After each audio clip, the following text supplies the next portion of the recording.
Hey, welcome everybody to Today in Prophecy. I want to show you where I am. I am here near the Jaffa Gate in Israel. Some of you recognize this area. Here's all the, you see all the motorcycles, the taxis down there. They're not working much with the taxis, but I am here in Israel. God bless you guys. Thanks for joining me. I want to give you an update on some news items. Let's just work through a few of them, and we'll focus on Israel here in just a minute. But here's the first one. Google backs new small nuke power plants. All right. We talked about this before. Why would Google do such a thing as that? Well, I'm pretty sure I know why. Is because AI takes a massive amount of electricity to run at the same time when they're saying, hey, we need to have more electric cars. Everything has to be electric. California, they say you can't have gas stoves. You can't have this. You can't have that. It's all about power and control. Remember how bad it was, how they were saying all these new power plants are going to kill everybody. Now they're saying, hey, we need those new power plants in order to achieve our global objective. Interesting. It's all about the climate and the environment until they realize, wait a minute, we need that for our global objective. So let's now tell everybody what we used to say with that. Let's now tell everybody that it's good. So that is one of the things that we got going for us. Just something to keep in mind. And remember, these people are liars. I got to look over here for a minute. I hope that's okay with you guys. Got to be able to look at my news. Pro-Hezbollah rally in Dearborn, Michigan features anti-American, anti-Israel rhetoric. Listen, Dearborn, Michigan has been I guess you call it a hot spot or something like that for radical Islam for years. I remember reporting on Dearborn, Michigan. It had to have been 2010, 2011, 2012, talking about it all the time on my regular Sunday night prophecy updates, 2008, 2009. It's been a problem. We have the call to prayer in Minnesota. We have the call to prayer here in Israel. You got the call to prayer in Dearborn, Michigan. Let me tell you something. I'm going to put it into perspective. This might make some people really mad. Okay, Jerusalem is the city of God. We're walking around the city of God. And what do you hear? This loud, evil call to prayer, calling to Allah. That's not the God of heaven. This is satanic. This is demonic. This is evil. This is Satan rearing his ugly head saying, oh, yeah, this is the city of God. I'm going to blast out my ugly voice all over this city. And then you go down into these communities. I pointed out several times, several different people today. I said, look at this community. You're over here by Silwan or something like that. Here's the city of God. Why is it that these neighborhoods trash everything? There's trash everywhere. They just destroy those communities because they know it's not their city. The devil knows it's not his city. It's the city of God. The devil calls it his. Antichrist will come down and attempt to rule and reign from here. He's going to attempt to usurp the authority of Jesus.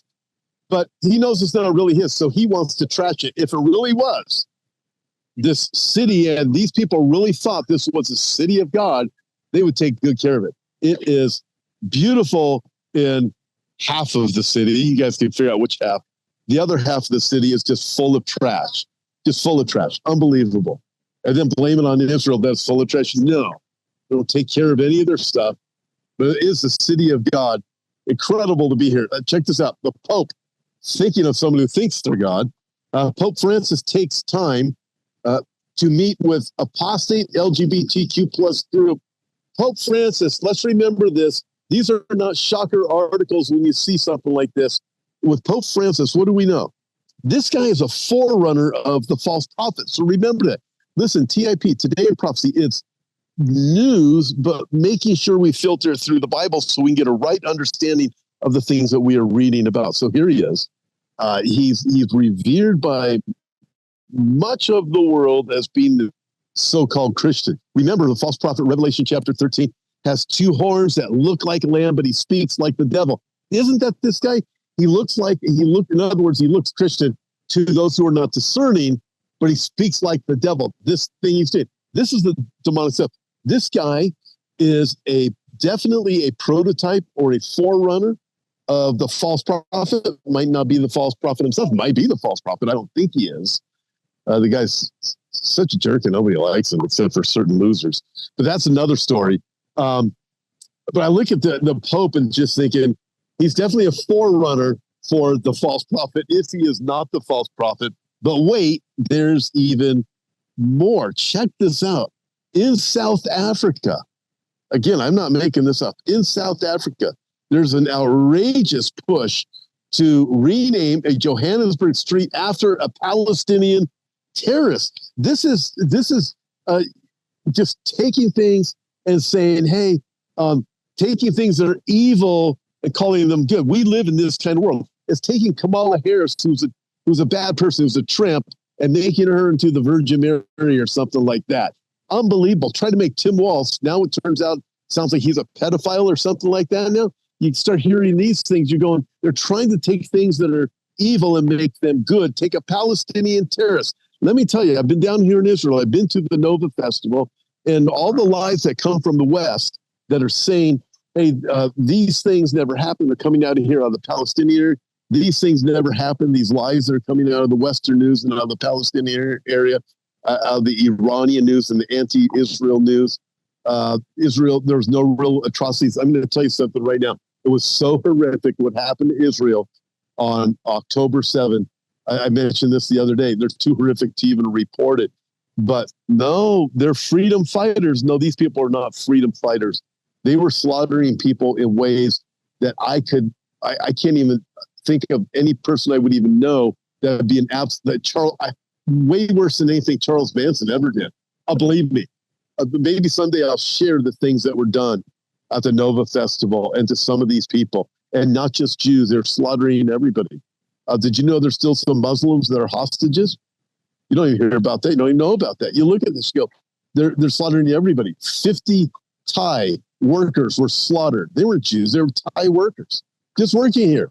They were slaughtered by by these radical, evil terrorists. Look at this stuff, this is the reality of it. But no, the media would make you think these people are freedom fighters. They're not freedom fighters. This is evil stuff that has been happening. But listen, we got to move on from there. We got to talk about the problem with Iran, the problem with Hezbollah. Israel will hit Hezbollah mercilessly in all parts of Lebanon. Netanyahu says during a visit to IDF training base that was struck by deadly drone. So Israel is certainly, you guys have heard, there's been some rockets that is just yesterday up in the Netanya and Herzliya area. And then drone attack. There have been some people that have been killed. Listen, Israel has already proven and realized they can't depend on the United States. They can't wait on the United States, although it looks like the United States might actually be getting involved. I'm convinced if Trump was president, we definitely would be involved and put an end to this nonsense. But this is evil that's happening, but Israel is going to respond. You start looking, if you think about it, you look up to the north and you see the attacks coming from Hezbollah, but these things coming from Iran. Iran is threatening with nukes. You now have the drone issue, which is a real big deal. You have the rockets that are continuing to be launched. You have Israeli soldiers that are being killed. You have Israeli citizens that can't go back home. And yet here I am in Israel in a time when, look, people are saying, here in Jerusalem or wherever we are, we're a resilient people. Listen, I can tell you something. I've been more blessed on this trip than any time I've ever been to Israel before. Unbelievable. I would even say, in a sense, miraculous things have happened since we've been here. Just absolutely unbelievable. But at the same time, there's a war going on here. And we know Israel is going to win. We know Israel comes out ahead. Israel's never going to go away. The Jews always going to be here. Jerusalem is always going to be here. We know that. But this is a spiritual battle that is taking place, being fought in real lives of real people. One of the big concerns here in Israel is what's going to happen to America. I can tell you, when I look at what's going on in America with the elections, you start looking at just different dynamics that are taking place in the United States and the wokeness. People over here are shocked at all of the wokeness that comes out of the United States. Just looking, going, this is just absolutely insane. And I really wonder, how much longer is America going to last? What's going to happen after the election? By the way, we have the conference coming up in Temecula, Southern California. The end of the world conference is what we're calling it, because it's following the heels of the election. Listen, it's not the end of the world, but it's going to feel like it.